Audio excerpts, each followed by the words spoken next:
기도드리겠습니다. 한 주간의 삶도 저희를 눈동자처럼 지켜주시고 복되고 거룩한 주일 주님 전으로 나와 기도와 찬양으로 영광 돌리게 하심을 감사드립니다. 이 시간 온 성도가 한마음으로 정성을 다해 예배 드리오니 기쁘게 받으시고 주님을 만나고 체험하는 귀한 은혜의 시간이 되게 하옵소서.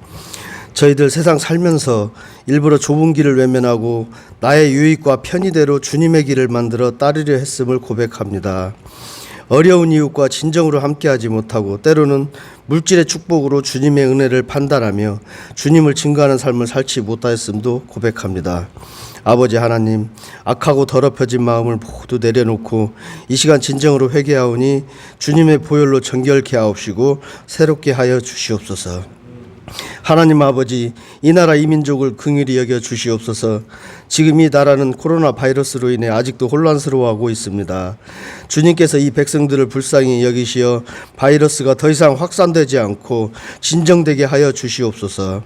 그리하여 식을 줄 모르는 코로나 바이러스 가운데서 예배의 본질을 회복할 수 있도록 하여 주시옵소서. 단위에 세워주신 목사님께 성령 충만함과 건강으로 붙들어 주시고 말씀을 전하실 때에 기름을 부어 주셔서 말씀이 선포될 때에 하늘의 권세와 능력으로 더하여 주시고 그 말씀이 우리의 삶 가운데 능력으로 나타나게 하여 주시옵소서. 오늘도 예배를 위해 묵묵히 헌신하는 손길들 위에 주님께서 함께 하시어 주님의 사랑과 은혜를 갑절로 더하여 주시옵소서. 사랑이 많으신 예수님의 이름으로 감사하며 기도드리옵나이다. 아멘. 네. 잘 들리나요? 네. 안녕하세요. 반갑습니다. 서진 목사입니다. 잘 들리는 거 맞죠? 제가 안 들려서 모니터가 안 되는 것 같은데. 네. 말씀 전하기 잠깐 기도하겠습니다. 사랑하는 주님 감사합니다. 이 시간 주님 사랑하는 우리 성악교회 주님 불러주셔서 주님 부족한 자 세워주시고 말씀 나누시게 해주신 감사합니다. 오늘 이 시간 아브라함 또 이삭 이야기 가지고 번제와 어린 양 어디 있나이까 라는 제목 말씀을 나눌 텐데 이 시간 가운데 우리 마음 열어주시고 이 부족한 자 사용하여 주셔서 온전히 하나님만 알고 그 복음 가운데 더욱더 깊이 나아갈 수 있는 귀한 시간 되게 하여 주옵소서. 주님 감사합니다. 예수님의 이름으로 기도드립니다. 아멘. 네. 네, 반갑습니다. 저는 여기서 계속 그 2년 동안 사역을 했었고 또 이제 계속 다니고 있었는데 이 자리에 오니까 또 갑자기 또 새롭네요. 막 처음 오는 것처럼 좀 떨리기도 하고 네, 그렇습니다. 제가 평신도로 이렇게 평신도라고 해야 되나?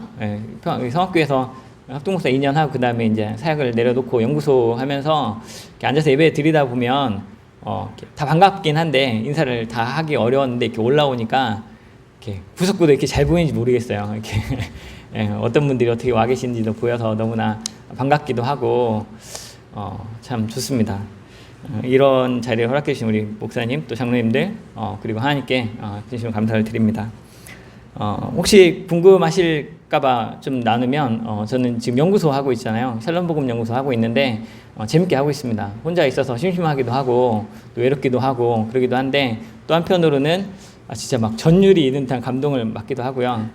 또 사람들과 만나서 대화하고 어떻게 이렇게 뭔가 이렇게 뭐 제가 연구소하면서 뭐 가르치거나 그런 건 없고요. 연구소하면서 같이 대화를 많이 나누는데 그러다가 이렇게 만나지는 만남들이 참 너무나 귀하고 좋다라는 생각들을 하면서 지내고 있습니다.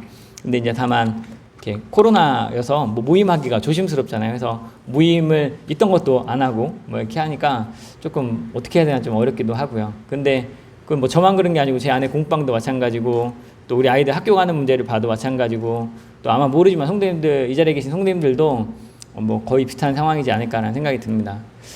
그럼 자연스럽게 이제 그 코로나 시대를 목사님도 같이 기도를 했지만 코로나 시대를 우리가 살아가고 있는데 이 시대를 언제 어떻게 전혀 경험해보지 못하는 세대가 왔는데 예상하지 못한 시험이 왔는데 이걸 우리가 어떻게 대해야 될까?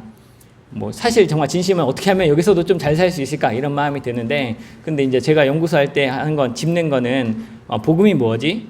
그리고 그 복음으로 산다고 하면 어떻게 살아야 될까? 이런 것들을 고민하니까 좀 그런 관점에서 오늘 이 아브라함과 이삭 이야기, 창세기 22장 1절부터 19절까지 말씀을 가지고 번제할 어린 양은 어디 있나이까? 이게 이삭이 물어봤고 또 아브라함이 대답했던 그 대답에 나왔던 그 말씀인데 이 말씀 가지고 오늘 복음이 무엇인지 또 복음으로 사는 삶이 무엇인지를 같이 생각해 봤으면 좋겠습니다.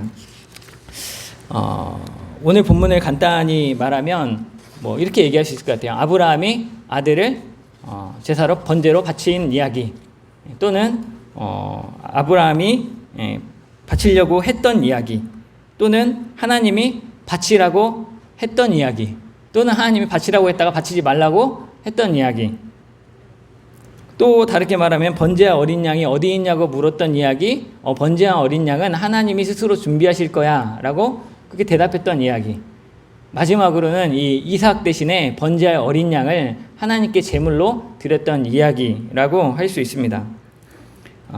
이 이야기를 통해서 복음이 무엇인지 좀 생각을 해보려고 하는데 그 전에 먼저 이 말씀의 배경을 좀 나누고자 합니다. 오늘 1절 맨 앞에 보면 그 일 후에라는 말이 나오는데 그 일은 21장 사건을 가리키겠죠. 21장 사건은 크게 두 가지로 나눌 수 있는데 전반부에는 아브라함의 가정의 이야기, 내적인 이야기죠. 나의 가정의 우리 가정 이야기를 하는 겁니다. 가정 안에 문제가 있었죠. 이렇게 아브라함이 하갈을 통해 가지고 아들을 낳은 이스마엘이 있었는데 이 이스마엘과 잘 지내고 있었는데 하나님이 약속한 대로 사라에게 아들을 낳게 해주셨어요. 사라가 너무 기뻐가지고 막 이렇게 자랑도 하고 간증도 하고 그러다가 이제 젖될 때쯤 돼가지고 잔치를 열었는데 그때 하필이면 이스마엘이 그 이삭을 놀리는 걸 봤어요. 사라가 뚜껑이 열려가지고 나 이 사람이랑 이 얘네들이랑 정말 죽었다 그냥 같이 못 산다. 이 여자, 이 자식 다 내쫓아라. 난리를 칩니다. 그러니까 이 아브라함이 너무 속상한데 그 난리를 치는데도 어떻게 내쫓지를 않고 근심만 하고 있어요. 근심만 하고 있는데 그때 하나님 찾아오셔가지고 아브라함아 그 여종하고 네 씨 이스마엘 내보내라. 그 사라가 너에게 하는 말 다 들어라. 자고로 여자가 하는 말을 들어야 집안이 평안하다. 이런 말은 아니겠지만 어쨌든 그 말도 하시고 하나님 더불어서 그 이스마엘 너 네 씨니까 네 자손이니까 내가 책임지겠다. 한민족 이뤄줄 테니까 내보내라. 그러니까 아브라함이 그 다음날 아침에 일찍 일어나가지고 뭐 떡 싸고 물 싸고 잔뜩 싸가지고 내보냅니다. 다시는 뒤도 안 들어오고 바로 내보냅니다. 그게 전반부에 있었던 사건이고 21장 후반부에 있었던 사건은 이건 이제 또 20장으로 가야 되는데 아비멜렉하고 그 아브라함하고 지금 화평 조약을 맺은 사건이 21장에 나옵니다. 근데 그 화평 조약을 맺는 게 좀 대단한 사건인 게 뭐냐면 사실은 20장에서 지금 대판해가지고 사이가 안 좋은 사이거든요. 무슨 말이냐면 여러분 소돔과 고모라 이야기 아실 텐데 소돔과 고모라 멸망한 다음에 아브라함이 소돔과 고모라 멸망한 걸 보고 나서 슬금 내려와가지고 네게브 지방 이집트하고 경계가 되는 그랄 지역에 왔습니다. 그리고 거기에 왕이 있었는데 그게 아비멜렉이라는 왕이었어요. 근데 이 아비멜렉이랑 왕을 만나러 가기 전에 아브라함이 생각할 때 이곳 사람들은 소돔과 고모라 그랬던 것처럼 이 그랄 지방에 사는 사람들은 하나님을 경외하는 것이 없을 것 같다. 그래서 내가 이 예쁜 아내를 데리고 가면 날 죽일 것 같다. 근데 이게 지금 사실은 아내를 누이라고 속이는 게 첫 번째 아니고 두 번째 사건이거든. 처음에 가나안 땅 오자마자 기근 들어가지고 애굽 갔다 올 때 한 번 속였고 그때 부자가 됐는데 지금 여기서 또 다시 한번 자기 아내를 누이라고 속이자라고 했고 누이라고 속인 것이 전혀 들키지 않고 공격이 먹혔는데 그 먹힌 것 때문에 실제 자기 꾀에 자기가 넘어간 것처럼 이 그랄 땅의 왕이었던 아비멜렉이 사라를 아내로 데려가 버립니다. 아브라함이 아무 소리도 못하고 벌벌 떨고 있는데 하나님이 잘못은 지금 속인 거짓말한 건 아브라함인데 잘못한 아브라함을 혼내는 게 아니고 하나님 누굴 찾아가시냐면 아비멜렉의 꿈에 두 번에 나타나가지고 너 이러면 너 죽여버릴 거야. 너 남의 여자 데려다 이렇게 하면 돼 안 돼? 하고 막 호통을 치십니다. 그러니까 아비멜렉이 억울해가지고 하나님 내가 잘못도 안 했는데 나는 그 사람 누이라고 해서 데려왔는데 내가 뭘 잘못했습니까? 라고 하니까 하나님이 그러니까 네가 잘못할까봐 미리 겁준 거야. 빨리 돌려보내. 그리고 아브라함은 선지자니까 절대 아브라함한테 뭐라고 하지 마. 아브라함이 너한테 기도해줘야 니네 집 사람들 다 낫고 너도 안 죽는다? 하나님이 이렇게 을러줬어요. 해가지고 아비멜렉이 끙끙 앓면서도 사라 다 보내고 그 다음에 할 말 하는 것 같으면서도 혹시라도 신기를 불편하게 하면 나한테 무슨 해코지 할까봐 벌벌 떨면서 아브라함한테 아브라함 당신이 살고 싶은 데 가서 마음껏 사세요 라고 보냈어요. 그렇게 가서 정착한 데가 이 브엘세바라는 곳이거든요. 근데 그러고 시간이 좀 지났는데 시간 지난 다음에 아브라함이 가서 잘못했다, 나 좀 사이좋게 지내자 이렇게 요청하는 게 아니고 지금 몇 년이 지난지는 모르겠지만 아비멜렉이 이 아브라함을 찾아와가지고 아브라함, 내가 보니까 너 하나님과 함께하는 사람인데 나랑 화평조약 좀 맺자, 평화조약 좀 맺자라고 요청하는 것이 21장 후반절에 나오는 사건입니다. 그래서 아브라함이 막 쿨하게 그래 그럼 그렇게 하도록 하지 막 받아주면서 야 근데 있잖아 니네가 옛날에 우리 거 우물 좀 찝찝거리고 막 자꾸 해코지했는데 그거 좀 확실하게 좀 하자라고 하면서 암양 새끼 7마리 딱 주면서 이 7개 우물은 누구 거? 아브라함 거 땅땅땅 가져와가지고 그 7개의 우물이 맹세의 우물 7개의 우물 해서 브엘세바, 그래서 그 이름이 브엘세바가 됐다는 거죠. 거기서 아브라함이 잘 먹고 잘 살았다는 거예요. 이 21장에. 그래서 맨 마지막에 보면 이 브엘세바에 정착하면서 거기에 나무를 한 그루 심었는데 그게 뭐냐면 에셀나무. 에셀나무를 보면서 아브라함이 보면 삐식삐식 웃으면서 뭐라고 했냐면 영생하시는 하나님. 우리 하나님이 지존이야. 우리 하나님 짱이야. 우리 하나님이 진짜 가장 세라고 고백하면서 있었다는 거죠. 그 일 후에가 오늘 22장 1절에 나온 그 일 후에라는 거죠. 이렇게 그 아브라함의 삶에는 사실은 아브라함이 잘해서 뭐가 잘 되는 게 아니고요. 뭐 열심히 살려고 했겠죠. 자기도 죽을까봐 안 죽으려고 열심히 노력했고 또 이 가정의 불화를 어떻게 잠재울까 이렇게 내보내자니 내 새끼고 또 안 내보내자니 아내가 또 막 난리를 치고 어떻게 하는 게 좋을까 고민하고 있었는데 그 고민 순간마다 하나님이 찾아오셔서 아브라함한테 하시는 얘기를 아브라함이 잘 들었어요. 그리고 아브라함이 하나님 말씀을 잘 듣고 하나님 해주시는 대로 그 돌보심 가운데서 정말로 잘 먹고 잘 살았어요. 하나님이 뭐라고 하시는지 잘 보고 하나님이 하시는 말씀대로 잘 살아서 정말 평안하게 살았다고요. 지금 아브라함이 처음에 믿음으로 가나안 땅에 나올 때 본토 친척 아비 집을 떠나라, 네 고향 친척 아버지 집을 떠나서 내가 내게 보일 땅으로 와라 라고 처음에 올 때하고는 지금 상황이 많이 바뀌어서 부자도 됐고요. 이제는 아들도 있고요. 뭐 이제 살만하게 살고 있다는 거예요. 남의 땅 와서 살고 있는데 이거 내 땅도 됐고 우물도 있고 살 만큼 살았다는 거죠. 근데 오늘 이런 배경에서 하나님이 아브라함을 찾아오시는 거예요. 뭐 하려고 찾아오시냐면 22장 1절에 보면 하나님이 아브라함을 시험하시려고 그를 부르셨다라고 하는 거죠. 하나님이 아브라함아 부르시니까 아브라함이 덥석 대답합니다. 네, 여기 있습니다 라고 대답하죠. 그랬더니 하나님이 충격적인 말을 합니다. 야, 네 아들, 네 사랑하는 독자 이삭에 데리고 모리아 땅으로 가서 내가 너에게 일러준 산 거기서 그를 번제로 드려라. 독자 이삭을 번제로 바치라는 거죠. 이거는 하나님이 하신 말씀인데 사실 하나님 말씀이 다 이상한 것 같긴 한데 하나님의 말씀이 참 이상합니다. 그죠?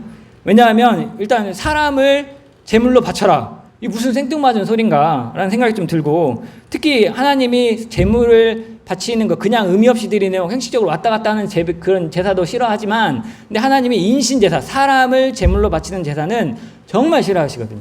레위기와 신명기서에 보면 이런 가증한 일을 행하는 사람들 절대 드리지 말라고 하나님이 엄포를 놓습니다. 그건 하지 말라고. 근데 이 하나님이 싫어하는 걸 아직 지금 레위기나 신명기 안 갔지만 하나님 옛날에는 그거 하라고 나중에 가서 싫어했나? 그것도 좀 이상하다는 거죠. 또 한편으로 보면 지금 하나님이 이 인신제사 번제로 바치라고 하는 이삭이 누구예요?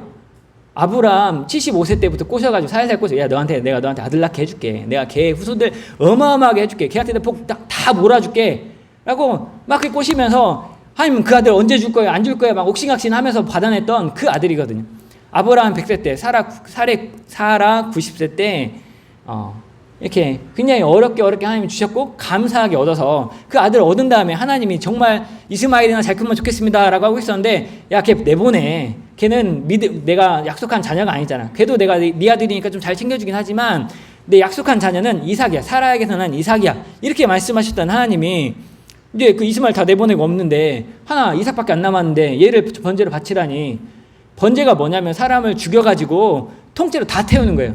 뭐 유골을 남기고 이런 게 아니고 그냥 다 태우는 거예요. 홀라당 다 태우는 거. 그래서 이게 한편으로는 감사할 때, 또 한편으로는 속죄, 우리 죄를 대속하게 해달라고 속죄할 때 그때 드리는 제사거든요. 하나님이 그 제사를 드리라고 하는 거죠. 이제 좀 살만하다. 하나님 말씀 듣고 사니까, 하나님 말씀대로 사니까 역시 가정도 평안해지고 내 직장도 잘 되고 이 한국 땅에서 좀 나도 교회에서 좀 평안하고 좋다라고 생각하고 있었는데 하나님이 찾아와서 아브라함 부르실 때 하나님 부르니까 뭔가 또 좋은 거 하게 해주실 줄 알고 내가 또 야 어디에 땅 사라 뭐 이런 거 알려주실 줄 알고 네 여기 있습니다 했더니 하나님이 전혀 뜬금없이 생뚱맞게 왜 갑자기 아무런 이유도 없고 이 바치면 어떻게 된다는 설명도 없고 그냥 바치라고 툭 전화 끊어버리시는 거죠. 이 문제는 아브라함이 아까 얘기했던 고향과 친척과 아비 집을 떠나는 그러니까 과거에 아브라함의 과거로부터 단절시키고 하나님 보여주실 땅으로 새 출발하는 그때의 출발과는 비슷한데 달라요. 그죠? 오늘 본문에 보면 네 아들, 네 사랑하는 독자 이삭을 데리고 가서 거기서 번제를 바쳐라. 이 3단 콤보로 착착착 하나님이 명령을 하셨는데 그게 대칭을 이루면서도 사실 이 이삭은 누구예요? 이 아브라함 100년, 120년, 130년 인생의 유일한 결과이자 자기의 미래죠. 내가 지금 이 75살 먹어서 이 고생 하는데 이 멀리까지 이민 와서 이렇게 힘들게 살았던 건 뭐 때문에 그래요? 나도 좀 사람답게 자식 좀 두고 살아보자. 하나님 자식 준다고 했는데 그 자식한테 좀 땅도 주고 자식 좀 잘 되는 것 좀 보자 했던 거죠. 근데 하나님 이제 와가지고 그 이삭을 바치라고 아브라함의 미래를 싹 가져가시는 거예요. 앞날이 깜깜한 거죠. 내가 멀리 살았나? 말도 안 되는 거죠. 뭔가 하나님께 내놓는다. 뭔가 그럴싸하지만 내 미래가 사라지는데 그런 삶을 살고 싶은 사람이 누가 있겠어요? 여기에는 뭐 저번에 이스마엘 아까 좀 전에 얘기했던 이스마엘 나갈 때 걔도 네 아들이 잘 챙겨줄게 뭐 이런 것도 아니고 죽이라는 건데 정말 힘들죠. 저 같았으면 그냥 하나님 부를 때 아무 때나 대답하면 안 되겠다 이런 생각도 좀 할 것 같아요. 근데 오늘 본문에 보면 놀랍게도 아브라함이 뭐라고 토를 달아요? 하나님께 뭔 소리예요? 따져요? 없어요. 그런 게. 아브라함이 무서워요. 그냥 아주 놀랍게도 그냥 이삭을 번제로 바치라는 하나님의 명령에 대해서 찍소리도 하지 않고 그냥 그 다음날 아침에 일찍 일어나가지고 나귀한테 안장을 씌우고 그 다음에 뭐 종들과 이삭을 가자고 챙기고 나무를 쪼개고 그들 가지고 가는 척척척척척척 한 번에 쭉 가는 마치 이스마엘 하나님이 내보내라고 하니까 네 알겠습니다 하고 쫙 내보내는 것처럼 작심하고 그대로 한다는 거죠. 사실 이때 아브라함의 심경이 어땠을까 좀 알고 싶은데 성경에 정말 이 다른 데는 본문이 좀 나오거든요. 아브라함이 근심했더라, 아브라함이 뭐 고개를 숙였다, 아브라함이 두려워했다 이런 말이 나오는데 22장 1절부터 19절까지는 아브라함의 감정이 하나도 안 나와요. 우리 보고 좀 이렇게 정말 다양하게 다양한 상상이 가능한데 좀 어려워요. 근데 아브라함이 이렇게 쭉 6가지 행동을 쭉쭉쭉 6가지 동사가 쭉쭉쭉 한 문장 안에 다 나오는 걸 보면 작심하고 쫙 한다는 걸 알 수 있죠. 또 그 다음에 이 브에세바에서 출발해서 모리아 산까지 3일 만에 도착을 하거든요. 72km니까 하루에 한 24km. 하루에 4km씩 1시간에 4km씩 걷는다고 하면 6시간씩 걸어가지고 종들하고 나귀 끌고 갔다는 거죠. 갔는데 이 3일 동안에 한 번도 돌이키지 않고 그냥 와자 산 밑자락에 도착하자마자 종들한테 야 니네 여기 있어 라고 하고 이삭과 예배하고 돌아오겠다고 이삭과 함께 그 나무 챙겨가지고 불과 칼 챙겨가지고 올라가는 거죠. 그리고는 9절과 10절에 보면 하나님이 지시하시는 곳에 가서 제단을 쌓고 나무를 벌려놓고 이삭을 잡아가지고 죽이려고 이삭을 묶어놓고 제단에 놓고 죽이려고 칼을 잡아가지고 드는데 여기까지 들었죠. 여기까지 보면 아브라함은 지금 뭐 하려고 하는 거예요? 정말 자기 아들 이삭을 번제로 바치려고 하는 것 같아요. 이게 무슨 정신이 이렇게 했는지 정말 모르겠는데 이렇게 뭐 왜 그러냐고 정말 그럼 내 자식은 어떻게 할 거냐고 딴 거 주실 거냐고 죽으면 살려줄 거냐고 아무런 확인도 없이 3일길을 찍소리 않고 와가지고 오자마자 아무것도 하지 않고 망설임도 없이 니 여기 있어 하고 아들 챙겨가지고 와가지고 죽이려고 하는 게 대단하죠. 근데 자세히 보니까 좀 아브라함의 마음이 좀 헷갈려. 이것만은 아닌 것 같아요. 정말 죽이려고 한 것만 아닌 것 같아요. 5절에 보면 아브라함이 종들에게 니네 여기 있어 나귀랑 여기 있어 라고 하면서 이렇게 말하죠. 너희는 나귀와 함께 여기서 기다리라. 내가 아이와 함께 저기 가서 예배하고 우리가 너희에게 돌아오리라. 아이와 함께 가서 예배하고 내가 돌아올게. 내가 그냥 우리 아이와 함께 갔다가 예배하고 올게가 아니고 우리가 돌아오리라. 이 우리는 1인칭 복수, 나하고 누구하고 이삭하고 갔다가 같이 올게 라고 말을 하는 거죠. 지금 이삭 바치러 간다고 했는데 지금 잡고 칼 들었는데 하나님이 스톱하기를 기다리고 있는 건가? 하나, 둘, 셋, 몇 초까지 기다려야 되지? 이러고 있는 건가? 별 생각이 다 들죠. 근데 이렇게 볼 만한 근거가 또 뭐냐면 아까 그 종들에게 우리 갔다 올게 라고 하면서 그 뒤에 보면 7절에 보면 이삭이 아브라함한테 물어보죠. 나무를 챙겨가지고 가는데 이삭이 내 아버지여 이렇게 부릅니다. 그러니까 아브라함이 내 아들아 내가 여기 있노라. 아까 하나님 부를 때 내가 여기 있노라. 내가 여기 있습니다 하는 것처럼 똑같이 내가 여기 있다라고 대답을 하는 거죠. 그러니까 이삭이 아브라함에게 다시 묻습니다. 불과 나무는 여기 있는데 번제할 어린 양은 어디 있나이까? 궁금하겠죠. 그죠? 하나님께 예배 드리고 온다고 했는데 예배 가면 번제를 드려야 되는데 어디 있지? 왜 나무만 갖고 가지? 거기서 김명만처럼 누구 막 잡아가지고 뭘 잡아가지고 제사를 드려야 되나? 궁금해서 물어본 거죠. 근데 아브라함이 8절에서 이렇게 대답하죠. 내 아들아 번제할 어린 양은 하나님이 자기를 위해서 친히 준비하시리라. 여기서 이삭이 아주 중요한 질문을 했죠. 번제할 어린 양 어디냐? 그랬더니 아브라함도 아주 중요한 대답을 했죠. 하나님이 번제할 어린 양은 하나님이 준비하실 거다. 하나님이 준비하신다. 좋은 말이죠. 그죠? 여러분의 미래에도 하나님 다 준비하셨고 제 미래에도 하나님이 준비하셨어요. 저한테 아들이 3명인데 이 3명 다 하나님이 다 준비해 주신 거예요. 맞죠? 이건 우리가 많이 쓰는 말이죠. 근데 지금 여기서 아브라함이 또 이삭이 하는 이 번제할 어린 양 어디 있습니까? 번제할 어린 양은 하나님이 준비하실 거야 라는 말은 도대체 무슨 말인가요? 이게 우리가 많이 쓰는 말이긴 한데 지금 이 문장에서 도대체 그게 뭔지 그게 누군지를 물어보려고 하면 굉장히 애매하고 헷갈려요. 문자 그대로 정말 하나님이 준비하는 또 다른 번제할 어린 양이 있다고 생각했다면 지금 아까 5절에서 내가 우리 아이와 가서 예배 드리고 우리가 돌아오겠다는 말은 맞는 거죠. 거짓말이 아닌 거죠. 근데 지금 아까 칼 들고 묶어놓고 이거 드는 건 뭐지? 라는 생각이 좀 들고 또 반대로 만약에 이 번제할 어린 양이 하나님이 자기한테 네 아들 독자 이삭을 사랑하는 독자 이삭을 제물로 바치라고 했는데 이거를 말하면 미친놈 소리 듣겠죠. 사라가 가만히 있겠어요? 아니면 이삭이 순순히 따라오겠어요? 도망가지? 그러니까 그거를 비밀로 해야 되고 종들한테도 말해도 내가 그래도 최측근을 뽑아도 아브라함 주인님 그래도 이건 조금 아닌 것 같은 다시 한번 생각해보세요 할 것 같으니까 그거 누가 내 발목을 못 잡게 하려고 교회에다 사표 내기 전에 뭔가 아무한테도 얘기하고 탁 던지는 것처럼 가려고 하는 것처럼 이렇게 은밀하게 하는 건가? 반대 저항을 좀 최소화하려고 도착해 나무를 제단을 쌓고 이삭이 가져왔던 나무를 그 위에 벌려놓고 이삭을 묶고 아빠 왜 묶어요? 얘기를 안 해. 그리고 묶어가 딱 얹어놓고 칼을 딱 들어. 얼마나 무섭겠어요. 근데 딱 하는데 아버지 번제할 어린 양은 어디 있나이까? 아브라함이 아까 대답한 거, 야 번제할 아들아 내 아들아 번제할 어린 양은 하나님이 준비하실 거야. 근데 그게 너야. 무섭지 않아요? 저는 이거 준비하면서 엄청 무서웠어요. 정말 무섭더라고요.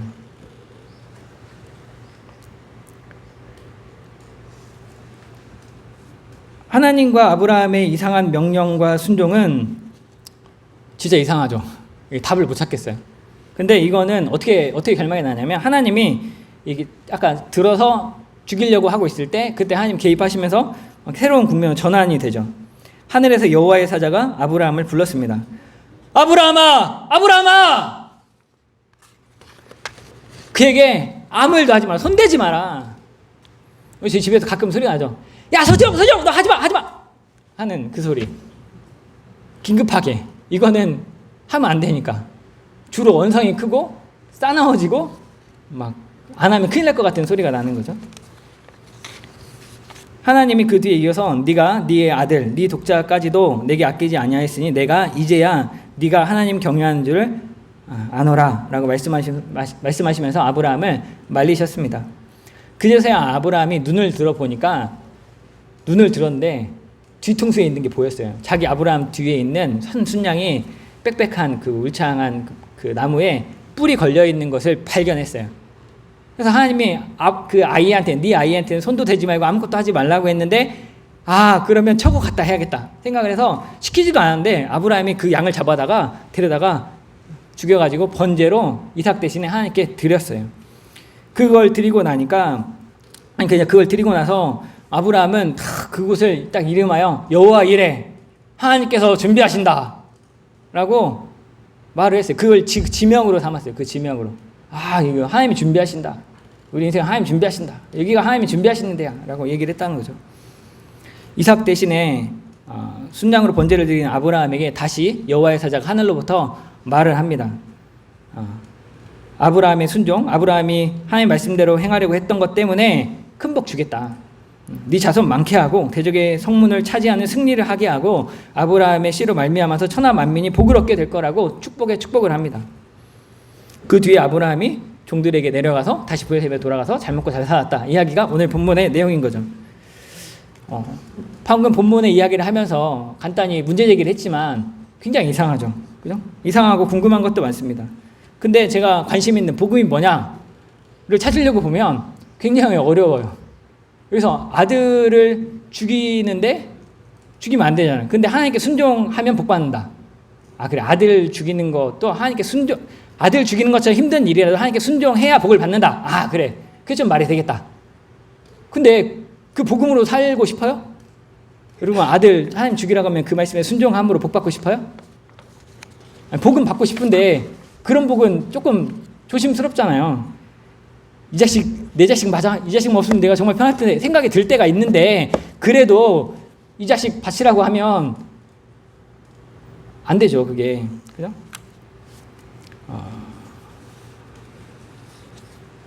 그 22장 10절 18절 보면 문자적으로 나온 복이 있죠. 아까 말한 대로 아브라함이 하나님의 말씀대로 이삭을 번제로 바치려고 순종을 하니까 큰 복, 천하 만민에게 복이 되는 그 복을 주겠다. 이게 억지로 복이라면 복일 수도 있는데 근데 이게 아까 방금 말한 것처럼 하나님께 순종하는 것, 하나님께 내가 가장 사랑하는 것을 내어 드려야 된다는 것을 인정하기에는 조금 부담스러운 복이라는 거죠. 왜냐하면 하나님이 혹시 내가 이 말을 받으면 하나님 나한테도 좀 센 거 요구하시면 어떡하지? 걱정되지 않아요? 저는 옛날에 겁없이 받기도 했거든요. 하나님 센 거 주세요. 제가 센 거 받을게요. 근데 지금 센 거 달라고 안 해요. 정말 힘들거든요. 하나님한테 절대 센 거 달라고 안 해요. 하나님 제가 얼마나 약한 거 아시죠? 제가 완악하긴 하지만 불쌍히 여겨주세요. 정말 봐주세요. 싹싹 빌어요. 하나님이 나한테 네 아들 내놔라 하면 힘들죠. 하나님보다 더 사랑하는 거 있으면 안 된다. 우리가 알아요. 하나님보다 더 사랑하는 거 우상이다. 잘 듣고 배웠어요. 근데 솔직히 한 주일 동안 일주일 동안 살면서 하나님 생각이 많이 나요? 아니면 다른 게 생각이 더 많이 나요? 우리 이 삶을 어디까지 없애야 우리가 하나님만 사랑할 수 있을까? 한 주일 동안 살다 보면 지금 내일 모레 월급날이니까 가계부 생각나고 또 살다 보면 우리 이팔 청춘들은 오빠 생각도 나고 또 엊그저께 먹다 남긴 제 얘기입니다. 간짜장 그 찌끄레기도 좀 생각도 나고 또 제가 설교 끝나고 보려고 미뤄놓은 드라마도 좀 생각이 나고 설교 준비하다가도 그 생각이 나는데 이거 다 하지 마라. 그건 안 할 수 있는데 내가 일주일 동안 사실 성경 한 장 읽는 것도 어떤 때는 버거울 때가 있고 일상에서 오히려 내가 좋아하는 축구, 야구, 게임, 영화, 낚시 이런 것들 그나마 취미생활 하고 있는데 이게 내가 하나님보다 더 좋아하니까 이거 하지 말아야 되나? 이런 생각이 들 수 있는 거죠. 이거 내가 원하는 거 하지 않으면서 하나님이 복음이니까 그래야지 라고 하는 게 쉽지가 않다는 거예요. 알고 맞긴 하는데 이게 맞긴 한데 알고 있긴 한데 너무 어렵다는 거죠. 또 다른 부담스러운 것은 하나님의 입장이 아니고 우리 입장에서 우리가 믿음으로 이걸 순종할 수 있을까? 이라는 어려움이 있는 거죠. 게임, TV, 유튜브 하지 마라. 이런 거는 그래 우리 고난주간에 일주일씩 금식하는 거, 미디어 금식하는 것처럼 안 할 수도 있을지 모르겠어요. 근데 아들을 번제로 바쳐라? 비상식적인 거잖아요. 근데 이것까지 순종해야 되나? 이게 내 믿음이 없어서 못하는 건가? 아니면 이게 정상적인 건가? 헷갈린다는 거죠. 실제로 이게 이슈가 되는 건 지금 오늘날에도 사람 죽이고 이런 건 아닌데 근데 극우 이단, 컬트 이단 종교, 기독교 파생 이단들에서 이런 일들이 있기도 하고 또 한편으로는 기독교라고 자칭 기독교라고 하는데 지금 극보수 기독교라고 한쪽에서 나오는 이야기들 보면 말도 안 목사의 말이 곧 하나님의 말인 것처럼 하나님이 하라고 하면 뭐든지 해야 될 것처럼 이야기를 하고 있는 거죠. 그러니까 이게 정말 하나님의 말인가 아닌가를 어떻게 분별하는 굉장히 중요한 문제로 우리가 생각해 볼 문제가 된다는 거죠. 물론 제가 오늘 이 시간에 하려는 건 정치 얘기는 아니고요. 복음 이야기입니다. 오늘 이야기에서 하나님이 지금 아브라함한테 이삭 번제로 바치라는 얘기가 하나님이 줬던 아들 빼앗아 가는 거냐, 내가 소중하게 여기는 것 하나님 달라고 하는 거냐, 이런 관점으로 복음을 보려고 하지 않는다는 거죠. 그렇다고 하나님 말씀에 무조건 순종해야 한다는 것을 복음으로 이야기도 안 하려고 그래요. 복음이지만 그게 분명히 거기에 귀한 것이 있죠. 십자가를 지고 하는 것처럼 귀한 게 있는데 오늘 그 얘기 말고 다른 쪽에서 좀 이야기를 하려고 해요. 하나님은 우리의 소중한 것을 빼앗아 가시는 하나님이 아니라는 이야기를 오늘 본문 가지고 하려고 해요. 맹목적인 순종, 묻지마식 믿음, 묻지마식 순종을 요구하지 않으신다는 얘기를 오늘 하려고 해요. 오늘 정말 함께 나누고자 하는 복음 이야기는 정반대에 있는 하나님의 사랑 이야기예요. 이 하나님의 사랑이 알 수 있는 게 큰 첫 번째, 제가 세 가지 복음을 이야기하는 첫 번째 이야기가 시험이라는 거예요. 시험이 곧 복음이다. 뭐가 복음이다? 시험이 복음이다. 여러분 시험 보는 게 좋은 사람 있나요? 난 시험이 너무 즐거워. 학생들 중에 난 최근에 본 시험이 너무 즐거웠다. 없나요? 나는 시험 본다면 이야기만 들으면 너무 은혜스럽다. 막 감사하고 감격스럽다. 정말 그 복음에 취하고 싶다. 시험 보는 것을, 시험이 있다는 것을 널리 전하고 싶다. 하시는 분 있나요? 하늘이? 네. 쉽지 않죠. 그죠? 저도 시험 보는 거 안 좋아합니다. 근데 시험을 보아보면 알아요. 시험 볼 때마다 뭔가 좀 그동안 공부했던 게 좀 정리도 되고 뭔가 업그레이드 되고 좀 이렇게 탄탄해지는 건 있는 것 같아요. 근데 이 시험을 보는 게 우리 부담스럽죠. 근데 시험을 보는 이유는 원래는 너 대학 갈 수 있어 없어? 너는 수능 몇 점짜리야? 너 토익 몇 점짜리야? 이런 딱지를 붙이려고 시험을 보는 게 아니고 원래 시험 보는 목적이 뭐겠어요? 내가 어디까지 아는지, 내가 공부를 했는데 내가 공부한 걸 잘 알고 있는지 모르고 있는지 헷갈리는지 이걸 확인하려고 시험을 보는 거죠. 그래서 이 시험은 우리를 너는 이번에 아브라함 네가 안 바쳤으니까 넌 청 못 가는 놈이야. 땅땅땅 딱지 딱 붙여가지고 영원히 떨어지지 않게. 너는 이번에 이거 시험 통과했으니까 너는 영원히 이번 프리패스 무조건 넌 천국행. 이런 딱지 붙이려고 보는 시험이 아니라는 거죠. 지금 내가 어느 정도 되는지 하나님이 얘가 나를 어느 정도 경외하는지 알아보려고 확인하는 정도의 시험이었다는 거죠. 조심스러운데 오늘 본문을 바라볼 때 기억해야 될 중요한 전제는 이것이 그냥 시험일 뿐이라는 거죠. 22장 1절 앞에 처음 이 사건의 이 단락의 맨 앞에 머릿말처럼 딱 주어져 주제처럼 그 일 후에 하나님이 아브라함을 시험하시려고 그를 부르시니 아브라함아. 시험이라는 거죠. 그래서 시험이라는 단어는 구약에서 36번이 나오는데 창세기에는 여기 딱 한 번 나옵니다. 근데 이 성경에서 나오는 하나님이 시험하시는 것은 뭐 신명기 같은 데 보면 우리 복 주시려고 시험하신다. 네가 정말 어떠한지 봐가지고 시험하셔서 복을 주려고 하신 거다라고 설명하거든요. 근데 사실 원래 시험이라는 단어는 두 가지 의미를 가지고 있죠. 한쪽으로는 지극히 그 사람이 어느 정도 되는지 진정성을 파악해보는 그런 시험이 있고 또 다른 시험은 우리가 알고 있는 예수님이 광야에서 40일 동안 금식하고 받았던 세 가지 사단의 시험, 유혹, 우리가 뭔가 잘못되게 하나님의 뜻을 저버리게 이렇게 꼬시는 유혹하는 그런 시험이 있다는 거죠. 근데 여기 나온 시험은 유혹하는 시험, 뭔가 잡아뜨리는 시험이 아니고 어느 정도 되는지 알아보는 시험이라는 거예요. 그렇게 말할 수 있는 근거가 뭐냐면 아까 말한 것처럼 복을 주시려고 시험을 주신다고 했는데 여기서도 하나님이 시험하시고 시험 끝나니까 뭐 주세요? 큰 복, 천하 만민에게 복이 되는 그 복을 주시는 거죠. 그래서 10절에서 아브라함이 하나님의 말씀대로 이삭을 잡아 죽이려고 했을 때 시험이 그때 끝난 거죠. 딩동댕 게임 끝. 자 이제 다 퇴실해 주세요 라고 하는 걸로 끝났다는 거죠. 12절 하반절에서 하나님이 이렇게 말씀하시잖아요. 내가 이제야 네가 하나님 경외하는 줄을 알았다. 하나님 이걸 꼭 확인해봐야 알아요? 하나님 확인해봐야 압니다. 우리도 확인해봐야 되잖아요. 자기 나 사랑해? 사랑하는지 안 하는지 이번 생일 때 보면 알지. 뭐 이렇게 하는 거죠. 그죠? 그래서 내가 이제야 네가 하나님 경외하는 줄 알았다라는 말은 아브라함이 하나님 경외하는 것을 확인받는 시험을 통과했다는 거죠. 만약 이 아브라함이 이 시험 통과하지 못했으면 어떻게 했을까? 또 생각을 해봤어요. 잘은 모르겠죠. 확신할 수는 없지만 제가 생각할 때는 그냥 창세기가 한 5장 좀 길어지고 말았을 것 같아요. 무슨 말이냐면 사실 아브라함도 그렇고요. 아브라함의 뒤를 잇는 믿음의 조상이라고 아브라함, 이삭, 야곱 전부 다 하여튼간 제대로 된 사람이 아무도 없어요.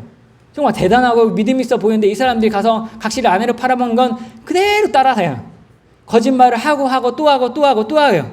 그렇게 막 뭐 하나님 믿음 있는 척 하다가 그렇게 금방 또 믿음이 뚝뚝 떨어져가지고 아주 바닥을 다 드러내요. 이런 일을 하고 또 한다고요.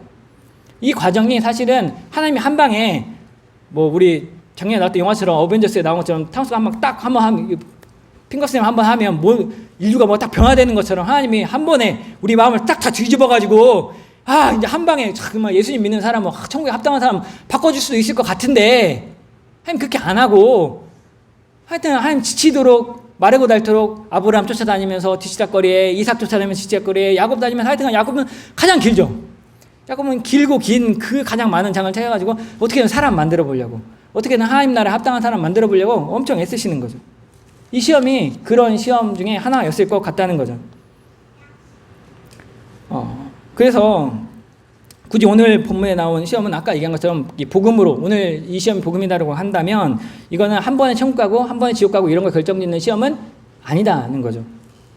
계속 보고 또 보고 다시 보는 시험이고 어른이 돼서도 보고 집사가 돼도 보고 목사가 돼도 언제든지 볼 수 있는 아니 평생에 마주해야 될 순간순간 내가 오늘 정말 은혜 받고 하나님만으로 목숨 걸고 살겠습니다라고 했지만 내일 아침에 일어나서 다시 배가 꼬르륵 고프고 남편이 뭔가 말할 때 막 짜증이 확 날 때 다시 마주해야 되는 그 시험이라는 거죠. 우리가 하나님 섭리하는 성장에 관한 그 과정에 있는 시험이라는 겁니다. 이렇게 시험이 복음이라는 점을 확인하고 나면 조금 더 용기를 내서 나답게 진실하게 하나님의 말씀을 듣고 그 말씀에 대한 나의 반응으로 살아가면 된다는 거예요. 아브라함이 자기도 할 수만 있으면 아내를 누이라고 하고 싶었겠어요? 아내를 팔아먹어서 부자 됐다는 소리 듣고 싶겠어요? 자기가 조카한테 양보했는데 그것 때문에 배 아파가지고 끙끙 앓으니까 하나님이 위로했다는 얘기가 어디 가서 알려지면 기분 좋았겠어요? 아니라고요. 아브라함도 사람이었고 진짜 사람 중에 사람이어가지고 너무 인간성이 다 드러나는 삶을 살았다는 거죠. 하나님한테 이번 한 번만 기도할게요. 이번 한 번만 기도할게요. 몇 번을 기도했어요? 6번을 기도했어요. 소돔과 고모라 멸망하지 않게 해달라고는 뭐 자기 문제는 알지만 하여튼 하나님 이번 한 번만 더 하게 해주세요. 제가 이번만 말하는데요. 6번이나 기도했다니까요. 뭐 한 일 가지고 6번이나 해요. 근데 이런 과정들 아브라함이 자기 값이 팔아먹는 과정 가운데 거짓말하는 과정 가운데 밴댕이 소각딱지 같은 이 마음을 보고 또 보는 가운데 조금씩 어른이 돼가고 성장해서 이제 믿음의 조상, 믿음의 어른이 되었다는 거죠. 우리도 그렇게 우리가 할 수 있는 만큼 이 시험 앞에 하면 돼요. 내 성질머리 아닌데 막 갑자기 천사처럼 하려고 하지 마세요. 내가 할 수 있는 만큼, 내가 하고 싶은 거를 할 수 있는 만큼만 하면 하나님이 와서 뒤치락거리 해주신다니까요. 아브라함이 혼나야 된다니까. 아브라함이 혼나야 되는데 아비멜렉이 가서 혼난다고요. 하나님이 우리가 잘해서 봐주는 게 아니고 우리를 사랑해서 그냥 봐주시고 엉뚱한 데 가서 다 하고 있다는 거죠. 부족한 제가 목사하는데 어제 잠을 조금 자고 지금 말이 자꾸 헛나오는데 이것도 들어주시는 게 하나님의 은혜다 싶어요. 죄송하고. 네. 이어서 이렇게 시험의 복음의 기초 위에 세워야 될 복음이 있습니다. 그거는 바로 뜯어 말림의 복음입니다. 무슨 복음이요? 뜯어 말림의 복음이 굉장히 중요한 겁니다. 이 뜯어 말린다는 것은 다름 아닌 하나님 명령대로 순종하려는 아브라함을 두고 뜯어 말린다는 거예요. 하나님이 2절에서 네 아들 네 사랑하는 독자 이삭을 데리고 모리아 땅으로 가서 내가 내게 일러준 산 거기서 그를 번제로 바치라 라고 말씀하셨는데 3절부터 10절까지 보면 아브라함이 정말 그 말을 그대로 철석까지 믿고 다 순종하려고 해요. 10절에서 아브라함이 이삭을 진짜 죽이려고 하니까 하나님이 그제서야 여호와의 사자를 통해서 급하게 아브라함을 말리셨다는 거죠. 아브라함아 손대지 마라. 아무것도 하지 마라. 제발 아무것도 하지 마. 보통은 우리 하나님 믿으면 하나님 경건하면 뭔가 더 해야 될 것 같지 않아요? 헌금도 더 열심히 하고 기도도 열심히 하고 말씀도 열심히 읽고 새벽기도 좀 나오고 교회 청소도 좀 하고 전도 좀 하고 더 해야 될 것 같지 않아요? 근데 하나님이 아브라함을 불러가지고 야 너 내가 너 경외하면 알았으니까 하지 말래요. 아무것도 하지 말래요. 하나님 믿으시게 됐다고. 네가 나 진짜 믿는 줄 알았으니까 아무것도 제발 하지 말라고. 진짜 복음이죠. 아브라함 입장에 생각하면 이거 진짜 복음 아니에요? 아브라함이 이걸 왜 죽이려고 했을까? 제가 자꾸 투영이 되니까 제가 아브라함이라면 하나님 나보고 죽이라고 하면 내가 만약에 죽인다면 왜 죽일까? 그럼 이게 내 죄 때문에 내가 이런 말도 안 되는 거지 같은 운명을 태어났구나 라고 생각했을 것 같아요. 내가 진짜 지은 죄가 너무 많아. 내가 너무나 완악해서 내가 목사인데 이렇게 완악해가지고 이 자식 죽여야 된다. 너 때문에 네 자식 죽어야 된다. 네 손으로 죽여야 된다. 하는 그 징계를 내가 받는구나. 그래서 내가 그 자리에 서서 죽여야 되나 보다. 정말 내가 죽이려면 내가 못 죽고 너를 죽이는구나 이러고 죽었을 것 같아요. 근데 하나님이 하지 말래요. 얼마나 감사해요. 우리가 하나님 때문에 기도하라고, 하나님 때문에 헌신하라고, 하나님 때문에 공부하라고, 하나님 때문에 예배 좀 잘 좀 드리라고, 하나님 때문에 헌금하라고 막 몰아붙이는데 하나님 그렇게 하지 말래요. 네가 하나님 경외하는 거 봤으면 됐다. 괜찮아. 안 해도 돼. 아무것도 하지 마. 손도 대지 마. 털끝을 건드리지 마. 하시는 거죠. 내가 가장 사랑하는 것은 하나님 앞에 우상이니까 포기하고 내려놓아야 되는 줄 아는데 아무리 힘들어도 외로워도 슬퍼도 나는 안 울어. 노래 부르면서 입 꽉 깨물고 맘 단단히 먹고 순종해야 되는 줄 알았는데 그러지 말라고. 이게 복음이라는 거죠. 저는 이 얘기가 오늘날 새겨 드려야 된다고 생각하는 건 뭐냐면 우리가 더 이상 종교의 이름으로 하나님의 이름으로 사람 죽이는 일을 하면 안 된다 라고 읽었습니다. 하나님의 명령에 순종함으로 내가 하나님 때문에 너 차별하는 거야. 하나님 때문에 너 가만 안 두는 거야. 너 사람 만들려고 이런 거야. 작심하고 달려드는 거 안 했으면 좋겠습니다. 하나님의 뜻을 내세우면서 가족을 돌보지 않고 형제를 돌보지 않는 것, 성도를 돌아보지 않는 것, 연약한 자들을 박해하고 차별하는 것 하나님 뜻이 결코 아닙니다. 하나님 뜻으로 그럴 수가 없습니다. 저에게는 사랑스러운 아들이 3명이나 있습니다. 정말 삼위일체 같아요. 짜증나고 화나게 하는 삼위일체.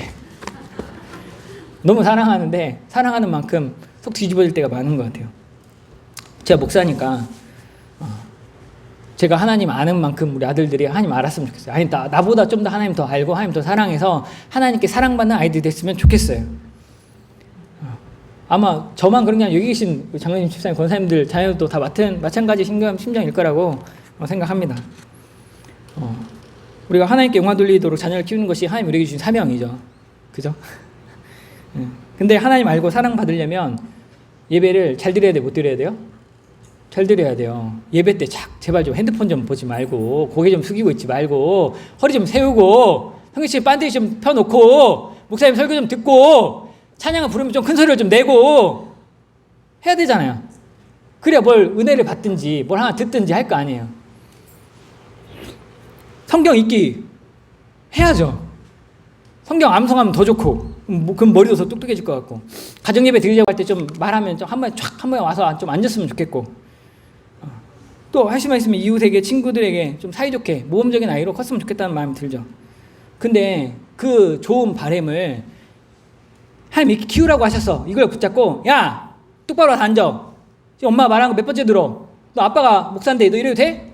막 하면 강압적으로 변하는 순간 이 복음이 이 내가 좋은 뜻을 하려고 했던 그것이 다 날아가고 사라지는 거죠. 아이하고 사이가 좋아야 돼요. 하나님이 아브라함하고 이삭하고 야곱하고 정말 사이좋게 하나님 삐질 때도 있으면 삐졌다고 얘기해요. 그게 정말 사이좋기 때문에 그 얘기를 할 수 있는 거죠. 하나님이 불같이 화내고 막 죽여버리려고 안 했다고요. 하나님이 하나님 때문에 맡겨주신 자녀 잘 키우고 싶으면 하나님 때문에 잘 키우고 싶으면 죽이지 말고 살려라. 제발 걔한테 뭐 하지 마라 어떻게 해라 자꾸 하지 말고 그냥 아무것도 하지 마라. 이게 루소의 교육론 같아요. 잘은 모르겠지만 오늘 하나님이 아브라함이 하나님의 명령에 순종해서 자기가 사랑한 자식 죽이려고 할 때 뜯어 말리셨다. 이게 복음이다. 이게 제가 하고 싶은 이야기입니다.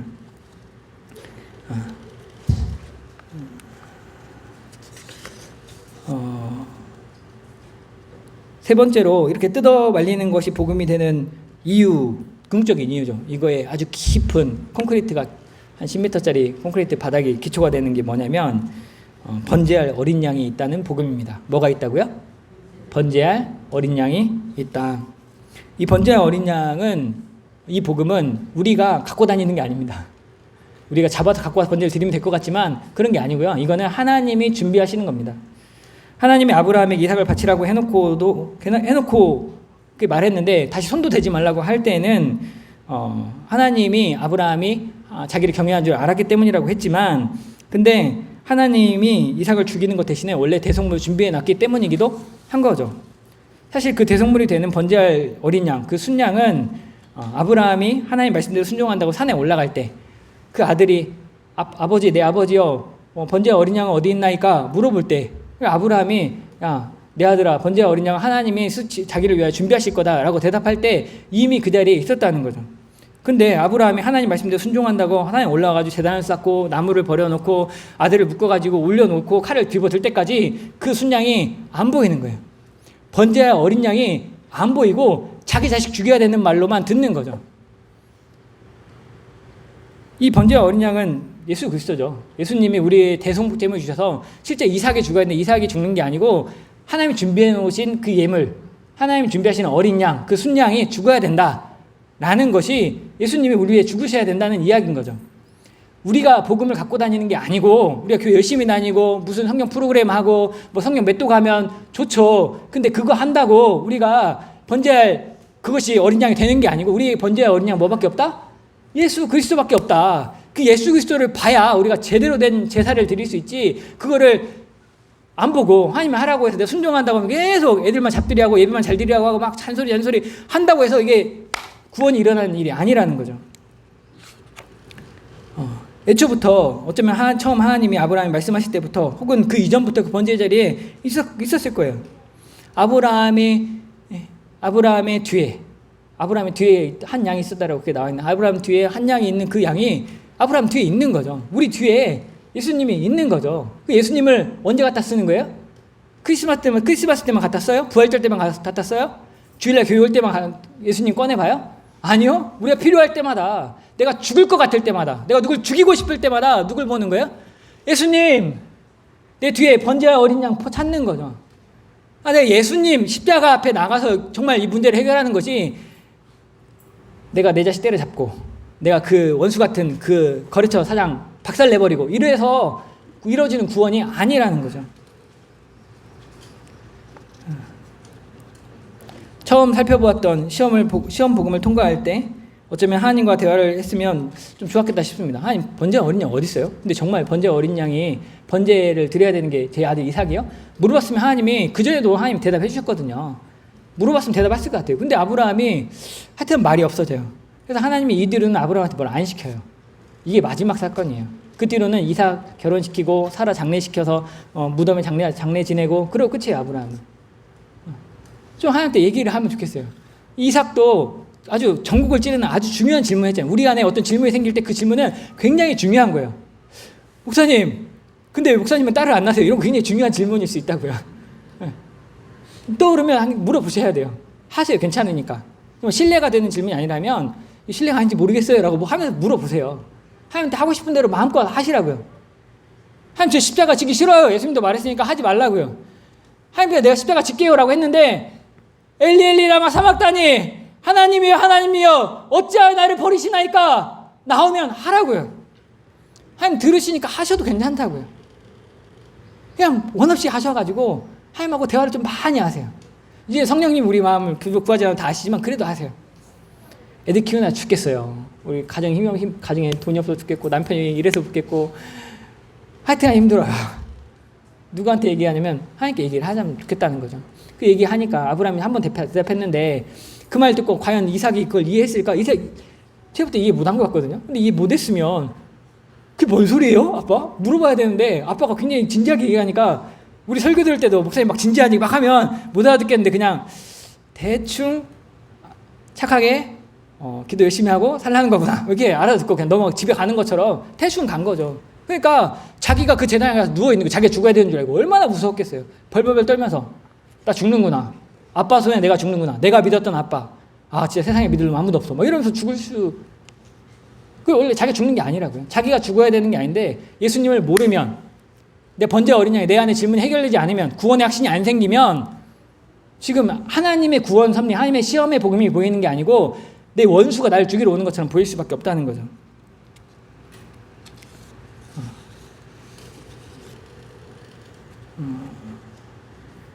아브라함이 아까 멋있는 대답했잖아요. 번제 어린 양 어디 있습니까? 그러니까 아브라함이 하나님 자기를 위하여 친히 준비하신다라고 하셨는데 이것을 엘로임 이렐로라고 합니다. 엘로임 이레. 그러니까 아까 여호와 이레인데 그거는 야훼 이레고 이거는 엘로임 이레. 좀 비슷한 다르죠, 그죠? 하나님의 준비하신다. 근데 또 그 다음에 네. 그 다음에 예, 경외한다는 것. 아, 네, 죄송합니다. 아, 네. 하나님이 준비하신다는 얘기를 했는데 이거는 아브라함이 그냥 생각나는 대로 대충 말했을 수 있는데 제가 그 창세기 아브라함 이야기를 읽어보면 이거는 경험에서 우러나온 얘기 같아요. 무슨 말이냐면 아브라함이 처음에 12장에서 가나안 땅 그냥 믿음 있게 갔잖아요. 갔는데 기근이 들자마자 곧장 애굽으로 갔죠. 가서 뭐 곡식 때문에 간 거 맞아요. 근데 이때 하나님한테 아무것도 물어보지도 않고 그냥 갔어요. 가자마자 자기 죽을까봐 아내를 누이라고 속였어요. 그 아내에게서 지금 아들을 낳아야 되는데 아내를 빼앗길 만한 어떤 일을 했다는 거죠. 굉장히 위험한 천만한 일을 한 거죠. 근데 이때 아브라함이 할 수 있는 게 아무것도 없었어요. 그 왕한테 가서 뭐라고 하겠어요? 애굽 왕 바로한테 뭐라고 하겠어요? 근데 이것만이 아니고 아까 말했던 그랄 땅에 가서 아비멜렉 또 뺏겠죠. 그때도 아브라함이 아무 소리 못했어요. 근데 하나님이 이렇게 저렇게 알아서 해주셨거든요.